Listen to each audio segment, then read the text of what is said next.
అందరికీ నమస్తే. Welcome to BRK. నేను మీ రమ్య. ఈరోజు మనతో పాటు ప్రముఖ జ్యోతిష్య పండితులు శ్రీనివాసుల అనంతరామ శర్మ గారు ఉన్నారు. మాట్లాడి తెలుసుకునే ప్రయత్నం చేద్దాం. గురుగారు నమస్కారం. నమస్కారం అమ్మా. నరసింహార్పణం. గురుగారు, కార్తీక మాసంలో భగిని హస్త భోజనం అని ఎక్కువగా చేసుకుంటూ ఉంటారు కదా, అసలు ఎందుకు చేసుకోవాలి? భగిని హస్త భోజనము అంటే తన అక్క అన్నా చెల్లెళ్ళు అక్కా తమ్ముళ్ళు ఉంటే ఆ యొక్క సోదరుడు తన సోదరి ఇంటికి వెళ్ళి తన చేతి నుంచి భోజనము చేయాలి. ఇది యమధర్మరాజు చేశాడు. యమధర్మరాజు వారు పాపపుణ్యాన్ని చూసుకుంటూ జీవుల్ని తెచ్చే ఇదిలో ఉండి ఆ హడావిడిలో ఉండి తన సోదరి ఇంటి తన సోదరి అయినటువంటి యమున ఇంటికి వెళ్ళడం తక్కువైంది.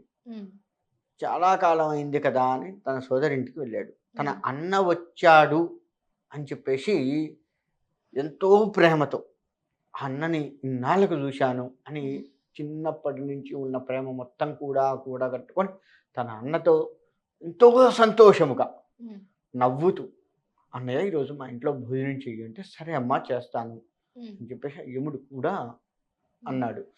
ప్రేమతో, అత్యంత ప్రేమతో ఉండి పెట్టినందుకు గాను ఆయన అభయం ఇచ్చాడు. ఈరోజు మన ఇద్దరం ఇంత సంతోషంగా ఉన్నాము. ఎవరైతే ఈరోజు నాడు తన సోదరి చేతి వంట తింటారో వాళ్ళ యొక్క జీవితం కూడా ఇదే విధంగా సంతోషంగా ఉంటుంది. ఆ అన్నా చెల్లెళ్ళు అక్కా తమ్ముళ్ళు సోదరీమణులు చిరకాలం వర్ధిల్లుతారు ఆనందంతో, వాళ్ళ బంధం విడిపోకుండా ఉంటుంది అని అభయం ఇచ్చాడు. అప్పటి నుంచి ఇప్పటి వరకు మనం భగిని హస్త భోజనం చేస్తున్నాము. ఇది రాను ఏంటంటే తగ్గించాం. మనకున్న హడావిడిలో అక్కతో మాట్లాడట్లేదు, చెల్లెలతో మాట్లాడట్లేదు అని ఉండి చెప్పటము చేయడం, ఆస్తిపాస్తులు తగాదాల్లో ఏదైనా గొడవ రావడం, ఇట్లా ఉండి అది తగ్గించాం. ఆ తగ్గించడం వల్ల ఏంటంటే ఆప్యాయతలు దూరమైనవి. తద్వారా అసలు అన్నా చెల్లెళ్ళం అక్కా తమ్ముళ్ళం ఉన్నాం అన్న విషయాన్నే మర్చిపోయే పరిస్థితికి మనం దిగజారాం.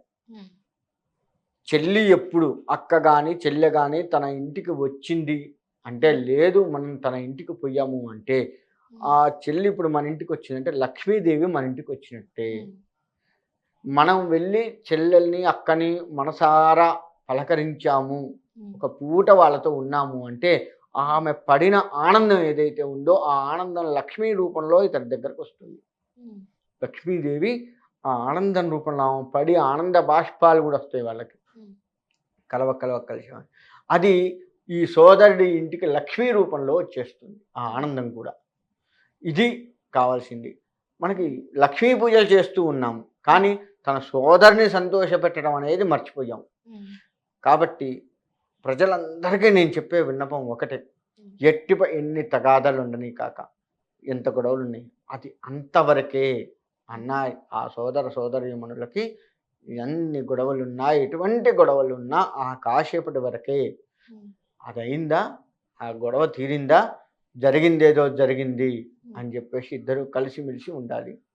మనం భార్యాభర్త ఒకరినొకరు విడిపోకుండా కలిసిమెలిసి ఉండాలి అని ఎంతైతే తాపత్రయపడుతూ ఉంటారో, ఇటు బంధువర్గం అటు బంధువర్గం తాపత్రయపడి ఉంటారో, అలానే అన్నా చెల్లెళ్ళు కూడా వాళ్ళు ఈ భార్యాభర్త అనేది మధ్యలో వచ్చారు. అన్నా చెల్లెళ్ళు అక్కా తమ్ముళ్ళు మొదటి నుంచి ఒక రక్తాన్ని పంచుకు పుట్టుకొని వచ్చారు. ఒకరి రక్తం ఒకరు చచ్చిందాకా అలానే ఉండాలి. అలా కాదు అని ఈ మధ్యలో వచ్చిన వాళ్ళ గురించి వాళ్ళు విడిపోయారా, లక్ష్మీదేవి అక్కడ ఉండదు, గుర్తుపెట్టుకోండి. ఇటు భర్త వైపు నుంచి అటు భార్యకి ఉన్న అన్నా చెల్లెళ్ళని విడతీయకూడదు, భార్య వచ్చి భర్త వైపు ఉన్న అన్నా చెల్లెళ్ళని విడతీయకూడదు. అక్కా తమ్ముళ్ళు కావచ్చు, అన్నా చెల్లెళ్ళు కావచ్చు, విడతీయకూడదు. అలా విడతీశారు అంటే అక్కడితో మనకు అమ్మవారు ఇవ్వవలసిన అనుగ్రహం తగ్గిస్తున్నట్టే లెక్క. మనకి ఇన్ని కష్టాలు ఎందుకు వస్తున్నాయి అంటే ఆడబిడ్డ సంతోషంగా లేదు. ఆడబిడ్డ ఎన్ని బాధ అయితే పడ్డదో మన వల్ల, అంత తను ఎన్ని కన్నీళ్ళు అయితే కార్చిందో అంత కష్టం మన వెనక వస్తూ ఉంది. మన వల్ల తను ఎంతైతే ఆనందం పొందిందో అంత ఆనందంతో ఉన్నటువంటి లక్ష్మీదేవి మన వెంట వస్తుంది. కాబట్టి ఇక్కడ సోదర సోదరీమణుల యొక్క బాంధవ్యాన్ని పెంచేది పండగ ఇది. అందుకే దాన్ని భగిని హస్తభోజనం అని చెప్పి కార్తీక మాసంలో చేస్తూ ఉంటాము.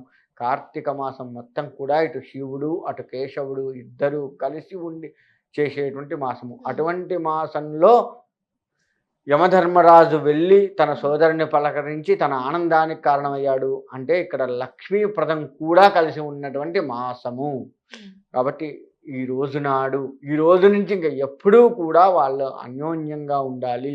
సోదర సోదరీమణుల యొక్క బాంధవ్యం విడిపోకుండా ఉంటే అంత లక్ష్మీదేవి కలిసి వస్తుంది ఇరువురికి కూడాను. కాబట్టి ఎవరు కూడా సోదర సోదరీమణులను దూరం చేసుకోకుండా ఉంటే అటు యమధర్మరాజు చెప్పిన మాట మేరకు వాళ్ళ బాంధవ్యం పెరిగి ఇటు లక్ష్మీప్రదంగా కూడా ఉంటుంది.